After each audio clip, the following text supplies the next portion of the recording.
நானும் மதுரைக்காரன் தான்டா.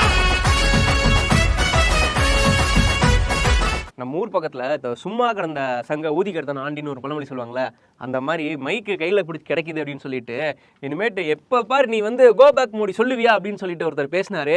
அதுக்கு போய் இன்னொருத்தர் வந்து பக்கத்துல நாங்க வந்து கோ பேக் மோடியில இனிமேட்டு கெட் அவுட் மோடி தான் சொல்லுவோம்னு சொல்லிட்டாரு. ட்ரெண்ட் ஆகிட்டு இருக்கு. ட்ரெண்டிங்ல வந்து அப்படியே குவியுது. வேர்ல்ட் லெவல்ல நம்பர் 2 அந்த தலைவா. என் தலைவன் எனக்கு கெட் அவுட் மோடி போட்டா உங்களுக்கு வந்து எனக்கு இதை பார்க்கும்போது இந்த வடிவேல் வந்து ஒரு காமெடியில என் தலைவனை இப்ப ஆடுறான்னு சொல்லிட்டு கூப்பிட்டு வரல, அந்த மாதிரி கர்ம கர்மா என்ன இப்படி நாருது. அந்த அவனே எங்கேயோ ஊருக்கு எல்லாம் சுத்திட்டு இருந்தான். அவனை கூப்பிட்டு வந்து தமிழ்நாட்டுல வந்தாலும் பேரை கெடுத்து விட்டாப்ல. என்ன இப்போ இருந்தாலும் பிறந்தமா இருந்தாலும் சுத்திக்கிட்டே அலைய வேண்டியதுதான். என்ன மேட்டர் அப்படின்னு பாத்தீங்கன்னா, இந்த வந்து தேசிய கல்விக் கொள்கை இருக்குல்ல, அதுக்கு வந்து இவர் வந்து காசு கேட்டா காசு தர மாட்டாராம். ஓகேவா? அதுக்கு எதுக்கு காசு? படிச்சு என்ன பெரிய ஆளா போறீங்களா? என்னங்க நம்ம ஊர்ல புள்ள கட்டி எல்லாம் படிச்சு உத்தரப்பிரதேசம் மாதிரி எல்லாம் கல்லெடுத்து அடிச்சிட்டு இருக்கா மாதிரி ஆட்டுங்க விடுங்க. நீங்க படிச்சா என்ன, நீங்க பண்ணி வச்சா என்ன, அதெல்லாம் கண்டுக்காதீங்க. காவி சாயம் காவி சாயம் நெத்தில அப்படியே இந்த திலகம் விட்டு வாங்க. ஸ்ரீராம் ஜெயங்களை வந்து காலையில் படித்து விட்டு பாஜக ஆதரவாக பேசிக் கொண்டிருக்கோம். கும்பமேளா போயிட்டு முகாம் போட்டு வந்தீங்களா? ஆமதுல கும்பமேளா மட்டும் ஞாபகம் வருது. அந்த தண்ணி வந்து ரொம்ப புனிதமான தண்ணி. காலையில ஒரு குடம் எடுத்து கொண்டு போய் அரிசி பொங்கி சாப்பிட்டா உடம்புக்கு நல்லது, அப்படி குழம்பு வைக்கலாம், புளிக்குழம்பு வைக்கலாம். சொன்னது யாரு? சொன்னது வந்து யோகிநாத் ஆனந்த் தான் சொல்லியிருக்காரு. இந்த தண்ணி வந்து புனிதம் அடைஞ்சிருக்கு. ஆதித்யநாத் அது அப்படியே ஃப்ளோல யோகிநாத்னு போடுவோம். சரி, ஓகே. ஃப்ளோல கெட்ட வார்த்தை கூட வரும் சில நேரத்துல. யோகி அப்படின்னு போட்டுரும். எங்க தண்ணி வந்து ரொம்ப நல்ல தண்ணி, புனிதமான தண்ணி, பிஸ்லரி வாட்டர் மாதிரி. அவரை கூப்பிட்டு ஒரு காதல சொல்லுங்க. உங்க அரசு நடத்தக்கூடிய அள்ளி குடிச்சுக்கிட்டு இருக்காங்க, சாகர தண்ணி மாதிரி இருக்குங்க.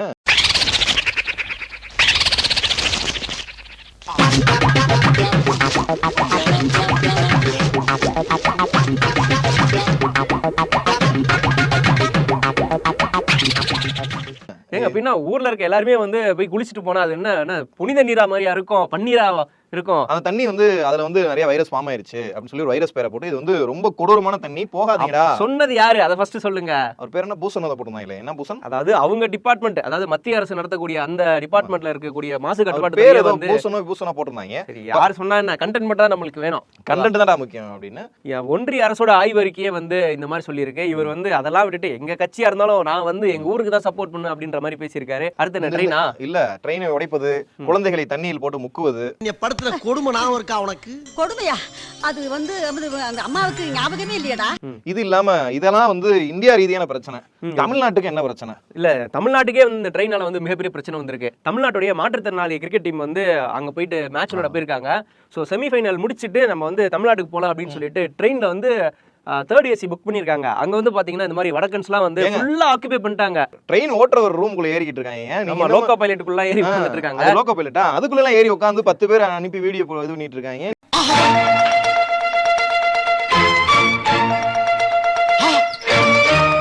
இவங்க வந்து பாத்தீங்கன்னா உள்ள எங்களால படிக்கட்டுல கூட ஏற முடியலங்க, புடிச்சு தள்ளி விட்டாங்கன்னு சொல்லிட்டு வெளில வந்து வீடியோ போட்டாங்க. அந்த வீடியோ போட்ட உடனே இங்க இருக்கக்கூடிய தமிழ்நாடு முதலமைச்சர் இருக்கார்ல, அதாவது முதலமைச்சர், துணை முதலமைச்சர், இவங்க எல்லாம் என்ன பண்ணிருக்காங்க அப்படின்னா, இமீடியட்டா வந்து நீங்க வந்து ட்ரெயின்ல எல்லாம் வர வேணாம், நான் உங்களுக்கு ஃபிளைட் டிக்கெட்டே போட்டு தரேன் அப்படின்னு சொல்லிட்டு டெபுட்டி சிஎம் வந்து ஃபிளைட் டிக்கெட் போட்டு இப்ப வந்து இதனை கூப்பிட்டு வந்துட்டு இருக்காங்க. ரொம்ப சந்தோஷமான விஷயம். இது இல்லாம நம்ம கல்விக்கு பணம் தர மாட்டேங்கிறாங்க. அண்ணாமலை வந்து உருட்டுகள்னால் இப்படி இவ்வளவு பேர் படிக்கிறாங்க, 30 லட்சம் 40 லட்சம் சொன்னது வந்து பொய்யரா அப்படின்னு சொல்லி அதுக்கு இவங்க சைட்ல இருந்து ஆளுங்கட்சிக்காரங்க எல்லாம் இவங்க தெரியல எடுத்து போட்டு விட்டாங்க. மொத்தத்துக்கே 3% ஒரு 2% தான் இருக்காது. இவ்வளவு பேர் இருக்கிறதுல நீங்க மும்மொழி கொள்கையை திணிக்கிறீங்க தான்டா அர்த்தம். இது வந்து திணிச்சுக்கிட்டு இருக்கக்கூடிய ஒரு விஷயம் தானே தவிர நீ வந்து பொய்யான கருத்துக்களை பேப்பரை காட்டி இவர் சொல்ற பொய்க்கு பூரா இன்னைக்கு ஆதாரத்தை எடுத்து போட்டு சும்மா நீரு அண்ணாமலை அப்படிங்கிற அளவுக்கு ஆயிப்போச்சு இன்னைக்கு அண்ணாமலையுடைய நிலைமை. மும்மொழி கொள்கையை ஏத்துக்கிட்ட ராஜஸ்தான் மாநிலம் இருக்குல்ல, அங்க பாத்தீங்கன்னா இன்னைக்கு வந்து சமஸ்கிருதத்தை வந்து உள்ள திணிச்சிருக்காங்க. அங்க உருதுலாம் வந்து நீங்க படிக்க கூடாது, சமஸ்கிருதத்தை தான் நீங்க படிக்கணும் அப்படின்னு சொல்லிட்டு அதாவது உருது எடுத்துக்கூடிய லாங்குவேஜ் பசங்க வந்து புஷ் பண்ணிருக்காங்க. இன்னைக்கு அதுக்கு போராட்டம் பண்ணிக்கிட்டு இருக்காங்க. ஃபுல்லா பேரும் சேர்ந்து வாதியார்லாம் சேர்ந்து போராட்டம் பண்ணிருக்காங்க. கையெழுத்து போட்டாச்சு, இந்தி அமாப்கோ ஃபேமிலி தான் அப்படின்ற மாதிரி. மும்மொழி கொள்கையை ஏத்துக்கிட்டா என்ன நடக்கும்? இப்படிதான் கொஞ்ச நாள் தமிழ்நாட்டுல ஏத்துக்கிட்டேன்னு வச்சுக்கீங்களா, ஜஸ்ட் மிஸ் ஆகி நீங்க தமிழ்லாம் படிக்க கூடாதுங்க, எல்லாம் வந்து சங்கியா தான் ஆகணும் அப்படின்ற மாதிரி சங்கி பாட புத்தக நூல்களை வந்து உள்ள திணிச்சிருவாங்க. என்னைக்கு இவங்க உளுந்த வடையில பச்சை சட்னி ஊத்துனாங்களோ அன்னைக்கே தமிழ்நாடு கெட்டு போச்சுடா. காலையில உளுந்த வடைக்கு பச்சை கலர்ல சட்னி ஊத்தி பேல்புரிக்கு கொடுப்பாங்களா, பானிபுரிக்கு கொடுப்பாங்களா, சட்னி ஊத்துறாங்க. வேதனையா இருக்கு தலைவா. சாம்பார் சட்னி சாப்பிட்ட காலங்கள் போய் இப்போ வந்து பச்சை கலர் சட்னி ஊத்திட்டு இருக்காங்க. சாஸ் தொட்டு உளுந்த வடை சாப்பிட சொல்றாங்க. உளுந்த வடைக்கு சாஸ் எவனோ தொட்டு சாப்பிடுவானடா? என்ன தலைவா, என்ன சிரிக்க அநியாயம் பண்றாங்க தலைவா. சமோசான்னாங்க, அதுக்கு மேல வந்து இப்போ சோமாசம் சரி சாஸ் ஊத்தி அது கூட சாப்பிடறதுக்கு கொஞ்சம் ஓகேவா இருக்கும். உளுந்த வடைக்கெல்லாம் சாசு பச்சை சட்னி தராங்க தலைவா. புரியுது. வெளியில வந்து டிஎன்ஏ வருவாரு, நான் வந்து உங்களுக்கு வந்து என்ன சாம்பார் சட்னியே ஊத்த சொல்றேன், ஓகேவா? டிஎன்ஏ என்ன வடக்கனா அப்படின்னு. Right, okay. கோர்ட்ல என்ன ஒரு ஆர்டர் போட்டுருக்காங்க, திருப்பரங்குன்ற இஷ்யூக்கு என்ன ஆர்டர் போட்டுருக்காங்கன்னா, திருப்பரங்குன்றத்தில் நடக்கிற பிரச்சனையை மத வெறியர்கள் வந்து மத ரீதியான பிரச்சனையா மாத்திக்கிட்டு இருக்கீங்க, இந்த பிரச்சனையை வளர்க்காதீங்க, இது வந்து ஊர்க்காரங்களே ஒழுங்கா தான் இருக்காங்க. ஆமா, ஊர் சொல்லிடுச்சு, வழங்க சொல்லிடுச்சு, கோர்ட்டு சொல்லிடுச்சு, இதுக்கு மேல முருகனே வந்து வேலை எடுத்து இவங்களை வந்து திருந்துவானுங்க போலக்கு. இன்னமும் வந்து திருப்பரங்குன்றத்தை வந்து விட்டபாரு இல்ல இவங்க. அதனால வந்து கோர்ட் இதை வந்து நீங்க வளர்க்காதீங்க, மக்கள் மனசுல மதவெறியை உண்டாக்கி அடிச்சுக்கிட்டு வெட்டி சாக வச்சிடாதீங்க. ஏங்க இவங்க இதை என்னெல்லாம் பண்றாங்கன்னா, அந்த ஊர்ல வந்து செல்ஃப் எடுக்கலன்னு சென்னையில பேரணி நடத்துறன்றானுங்க, மத்த ஊர்ல வந்து ப்ரொடெஸ்ட் பண்றன்றானுங்க, என்னெல்லாமோ பண்றானுங்க. பட் எங்கேயுமே பார்த்தனா இவங்களுக்கு எந்த சப்போர்ட்டுமே இல்ல. ஜி இதுல வந்து இவங்க ஜியா ஆவோஜி அப்பா கரெக்டா தானே கூவுறான். நான் கரெக்டா தான் பேசுறேன், நீ தான் பார்த்து பேசணும், இல்லன்னா நொங்க கழட்டிடுவாங்க ஜிங்கு.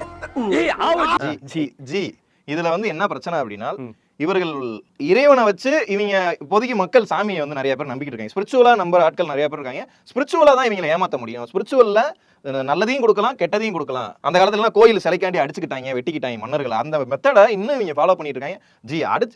ஜின்னு வருது பாருங்க தலைவா. அடிச்சுக்கிட்டாதான் தலைவா இவங்களுக்கு வந்து சந்தோஷமா இருக்கும். மத சண்டையை உருவாக்கி நாடு சரியில்லை அப்படின்னு சொல்லிட்டு தெரியறது கரெக்டா இருக்கும். சரி, ஸ்பிரிச்சுவல்னு சொல்ல உடனே தான் என்ன ஞாபகம் வருது, தமிழ்நாடு பாஜக தலைவர் அண்ணாமலை இருக்கார்ல, அவர் வந்து நாங்க வந்து ஆட்சிக்கு வந்துட்டுனா வந்து அறநிலையத்துறையை ஒன்றும் இல்லாம பண்ணிடும் அப்படின்னு சொன்னதுக்கு வந்து இங்க இருக்கக்கூடிய அமைச்சர் சேகர் பாபு இருக்கார்ல, அறநிலையத்துறை, அவர் வந்து என்ன சொல்லியிருக்காருன்னா, அவங்களுக்கு வந்து இருக்குதுங்க, நாங்க வந்து வருஷம் பாத்தீங்கன்னா இருக்கக்கூடிய எல்லா கோயிலுக்கும் வந்து குடமுழுக்கு பண்றோம், அர்ச்சகரை வந்து கரெக்டா நியமிக்கிறோம், இதை வச்சு இவங்களால இங்க வந்து பாலிடிக்ஸ் பண்ண முடியலன்னு சொல்லிட்டு இந்த மாதிரிலாம் பண்றானுங்க. இது மறுபடியும் சொல்றேன், இது இதெல்லாம் நடக்க விட மாட்டேன்னு சொல்லிட்டு அவர் வேற பிரஸ் மீட் கொடுத்திருக்காரு ஒரு பக்கம். எங்கு பார்த்தாலும் குடமுழுக்குகளால் தேவாரம், திருவாசகம், மணியோசை, தூபதீப ஆராதனை நடைபெறுவதும் அவர்களுக்கு எப்படி வயிற்றெரிச்சலை கலப்பாமல் இருக்கும்? ஆகவே அண்ணாமலை போன்றவர்கள் ஆன்மீகத்தை வைத்து அரசியல் நடத்தலாம் என்று எண்ணியவர்கள் இன்றைக்கு ஆன்மீகத்தை வைத்து அரசியல் நடத்துவதற்கு இடமில்லை என்பதால் இது போன்ற சொற்றொடர்களை தொடர்ந்து அவர்கள் பயன்படுத்தி கொண்டுதான் இருப்பார்கள். எல்லா பக்கமும் பார்த்தனா பாஜகவுக்கு மரண அடியா தான் இருக்குது. அடிங்கடா தடுத்துக்கிட்டே இருக்க. இந்த ஸ்கூல்ல நம்ம அடி வாங்கும்போது இப்படி தடுப்பல அந்த மாதிரி தான் காலையில அண்ணாமலை வந்து இதெல்லாம் பார்த்து ஆரம்பிச்சுட்டு தேசிய போராளி மாதிரி சுத்திக்கிட்டு இருக்காரு. ஏங்க நான் அண்ணாமலை ஆளையே காணுங்க. இந்த கோபாக் மோடிக்கே வந்து ஆடு எங்கடா காணோம் அப்படின்னு பிஜேபி காரங்களே தேடுறாங்க. ஐயோ காணுங்க, நான் வீட்டுக்குள்ள இல்லன்னு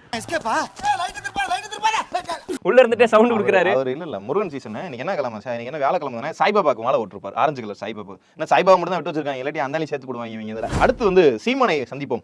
சீமான் பிரச்சனை தான் கொஞ்சம் வலுவா ஓடிக்கிட்டு இருக்கு. என்ன சீமானுக்கு வேற என்ன பிரச்சனை? அக்கா பிரச்சனையா? விஜயலட்சுமிக்காவா? அக்கா பிரச்சனையில வந்து என்ன ரிசல்ட் கிடைக்குதுன்னு தெரியாம அக்காவை வந்து மனைவியா ஏத்துக்கிறதா இல்ல அக்காவுக்கு இது பண்ணி காமெண்ட் பண்ணி அனுப்புறதா? இதுக்கு நடுவில் சாட்டை தான் சொன்னோம், நேற்று வீடியோ சொன்னோம்ல, சாட்டை ரிவியூ வீடியோ போட்டாருன்னு. அந்த ரிவியூ வீடியோல அது மனநலம் பாதிக்கப்பட்ட பொம்பளை அப்படின்ட்டாரு. சாட்டை துரைமுருகன் ஒரு காணொலி போட்டிருந்தான் போல, இந்த மாதிரி விஜயலட்சுமி ஒரு மனநோயாளி அப்படின்னு சொல்லிட்டு. ஏண்டா நானா லூசு, நீ பம்பரட்ட மண்டையா, என்கிட்ட தான் நீ வந்து பஞ்சாயத்துக்கு வருவ, நீ தானே வந்து சமரசம் பேச வருவ, அக்கா அப்படி பாத்துக்கிறா உன்ன அப்படின்னு. சார் அக்கா அப்படி சொல்லியிருந்தா பரவாயில்ல, நான் அந்த ஆள் கூட இருந்தப்ப சாட்டையும் கிடையாது, நான் தான் முத பொண்டாட்டி, தொட்டு தாலி கட்ட தாலி மாலை மாத்திக்கிட்ட முத பொண்டாட்டி. நானும் சீமானும் வாழ்ந்த காலகட்டத்தில் சீமானு கூட சாட்டை துரைமுருகன்லாம் எவனுமே கிடையாது, கட்சியே கிடையாது. என்ன ஆச்சு அப்படின்றது எனக்கும் சீமானுக்கும் மட்டும்தான் தெரியும். பெரியார் ஃபாலோ பண்றதுனால தாலி கட்ட மாட்டேன்னு சொல்லி உங்க அண்ணன் ஏமாத்திட்டா அப்படின்னு அந்த அக்கா சொல்லிட்டு இந்த வீடியோல என்ன சொல்லியிருக்கு, கோர்ட்டு எனக்கு நல்ல முடிவு தரும், நான் வந்து கோர்ட்ல உண்மையை பூரா சொல்ல போறேன் அப்படின்னு சொல்லி அக்கா வந்து அக்கா இருக்கக்கூடிய ஃப்ளோவை பார்த்தா முதல் 2 தடவை வந்து வாபஸ் வாங்கிட்டு போச்சு. இந்த மாதிரிலாம் நடக்காது போல 3ஆவது தடவை. இவங்க வெறுப்பேத்த இவங்களுக்கு தான் அனத்தம், சீமான் கட்சிக்காரங்களுக்கு அனத்தம். நாம் தமிழர் கட்சியில இருந்து இன்னொரு, அதாவது ஒருங்கிணைப்பான குழுல இருந்து இன்னொருத்தர் வந்து வெளில போயிருக்காரு. அண்ணன் போற பாதை சரியில்லை, அண்ணன் வந்து தமிழ் மேடு பள்ளமா ஏறி இறங்கிட்டு இருக்காரு. தமிழ் தேசியெல்லாம் இவர் போறதா தெரியல, இவர் வந்து காதி பக்கம் தான் போயிட்டு இருக்காரு. இது நம்மளுக்கு செட் ஆகாதுன்னு பிரபாகரனிசம் அப்படின்னு பேசிட்டு இப்ப சீமானிசம்னு ஒண்ணு ரெடி பண்ணி இருக்கிற பிஜேபி சார்ந்த தலைவர்களை பூரா கொஞ்சம் பெருமையா பேசுறது லைட்டா போய் தெரியுது இல்ல. மோடி நல்லவருங்கிறாரு, வல்லவருங்கிறாரு, ரஜினியை பெருமையா பேசுறாரு. ரஜினி என்ன கண்டிஷனே தெரியல, அந்தால எதுக்கு சாயம் தள்ளி விட்டு பிஜேபி ஆக்கிட்டாங்க, சங்கிலா சொல்லிட்டாரு. இவர் என்னைக்கு வந்து சங்கி என்றால் சக நண்பன் அப்படின்னு சொன்னாலும் அப்போ வந்து இவர் மேல ஒரு டவுட் இருந்துச்சு. அப்புறமா தமிழ் சேக்கா வந்து அவர் வந்து எங்க ரூட்டுக்கு வந்துட்டாரு அப்படின்னு சொல்லும்போது அதை வந்து எதிர்த்து ஒண்ணுமே சொல்லல, இவர் அப்படியே சைலண்டா இருக்காரு.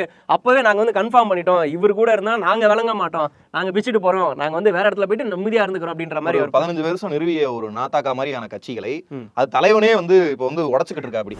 ஓகே, அப்படியே அந்த பக்கம் பாத்தீங்கன்னா தளபதி விஜய் அவர் வந்து வழக்கம் போல ஒரு போட்டோ ஷூட் பண்ணியிருக்காரு. இன்னைக்கு வந்து அஞ்சலை அம்மாள் நினைவு நாள் அப்படின்னு சொல்லிட்டு அவங்க சிலை இருக்குல்ல, இப்போ வந்து சிலை வச்சுட்டாருல வரிசையா வீட்டுக்குள்ளேயே, அங்க வந்து மாலை போட்டு ஒரு போட்டோ ஷூட் நடத்திட்டு போயிருக்காரு. ரொம்ப கஷ்டம் இல்ல, வெளியே பரவாயில்லைங்க. அவர் வந்து வெளியே வந்துட்டா கூட்டம் வந்து ஸ்தம்பிச்சிரும். அதனால அவர் வெளியெல்லாம் வர முடியாது. கரெக்ட் தான், பாப்போமே என்னதான் வருது. இப்போதான் வந்து ஒய் பிரிவு பாதுகாப்புலாம் கொடுத்துருக்காங்களே, ஆறுதல் பரிசு தருவாங்க அண்ணனுக்கு. அடுத்ததா பாத்தீங்கன்னா இந்தியாவுக்கு வந்து வருஷம் ஒரு 180 கோடி வந்து அமெரிக்கால இருந்து கொடுத்துட்டு இருப்பாங்க. அதை வந்து இப்போ வந்து தரமாட்டேன் அப்படின்னு சொல்லிட்டாரு. எதுக்கு தரணும்? டாக்ஸ் அதிகமா வாங்குறீங்க. அதேதான், இங்க நீ வந்து என் பொருளுக்கே டாக்ஸ் அதிகமா போடுற, அது மட்டும் இல்லாம உங்க உள்ளூர்காரனுக்கே வந்து அதிகமா டாக்ஸ் போட்டு கோமணத்தை உருவிட்டு இருக்க. இதுல நான் வேற உனக்கு காசு தரணுமா? உங்ககிட்ட நீ பணக்கார நாடு தானப்பா, நீ தான் காசு அதிகமா வச்சிருக்க, உனக்கு இனிமேட் நான் வந்து தரமாட்டேன். உன்னோட ஓட் பேங்க் எல்லாம் வந்து நீயாவே மெயின்டைன் பண்ணிக்கோ, அந்த அளவுக்கு உன்கிட்ட காசு இருக்குன்னு எனக்கு வந்து உளவுத்துறை ரிப்போர்ட் சொல்லுது. தரமாட்டேன், நீ என்னதான் வந்து எனக்கு வந்து மோடி தான் போய் சொல்லிட்டு வந்தாரு. இல்லங்க, மோடி தான். மோடி வந்து இங்க வந்தாரு, பேசினாரு, அவர் வந்து எங்க கூட கை குலுக்குனாரு. அவர் வந்து ஒரு நல்ல ஃப்ரெண்டு தான் எனக்கு. பட் வந்து காசு கொடுக்குற விஷயத்துல, காசு விஷயத்துல ரொம்ப கராரான ஆளு அப்படின்ற மாதிரி ட்ரம்ப் சொல்லிட்டாரு. 2000ங்களுக்கு அப்புறம் இந்தியா மாதிரி நாடு தான் வந்து பெரிய பெரிய நாடுகளுக்கான பார்வை ஒழுகிற நாடு. எக்கனாமிக்கலாவும் சரி, பொருளாதார ரீதியா இந்தியா மாதிரி நாடுகளை வந்து குறி வச்சுக்கிட்டு இருக்காங்க வெளிநாட்டுக்காரங்க. இந்தியாங்கிறது ஒரு சைனா மாதிரி மக்கள் தொகை அதிகமா இருக்க நாடு. கன்சியூமர் ப்ராடக்ட்ஸ், சின்ன சின்ன பொருட்களை விற்கிறதுக்கு ரொம்ப ஈஸியா இருக்கும். அடிமடியிலே கை வச்சிட்டானுங்க இவங்க. வந்து நீ பிசினஸ் பண்ணா பெரிய லெவல்ல பண்ணு, க்ரோட்ஸ்ல பண்ணு, சிறு குறு தொழில் எல்லாம் பண்ணாத அப்படின்ட்டானுங்க. இவரு மஸ்கே வந்து இங்க பாத்தீங்கன்னா வந்து நீ காரை வேணா இங்க வந்து ரெடி பண்ணிக்கோ, ஆனா இங்க உன்னால விற்க முடியாது, நான் போற டாக்ஸ் வந்து வேற லெவலு அப்படின்ற மாதிரி அவர்கிட்டயே வந்து டாக்ஸ் வசூலிச்சிருக்காங்க. போர் விமானம் வாங்கிட்டு மோடி சொன்ன மாதிரி சண்டைக்கு ரெடி ஆகும். போதும் தலைவா, எத்தனை முடிச்சுக்கலாம் இன்னைக்கு. சரி, முடிச்சுக்கலாமா? வீடியோ பத்தி எல்லாரும் வீடியோ பிடிச்சிருந்தா லைக் பண்ணுங்க, கமெண்ட் பண்ணுங்க, ஷேர் பண்ணுங்க, மறக்காம வாய்ஸ் ஆஃப் ஃப்ரெண்ட்ஸ்க்கு சப்ஸ்கிரைப் பண்ணுங்க. பட்டா நானும் மதுரக்காரன் தான்டா.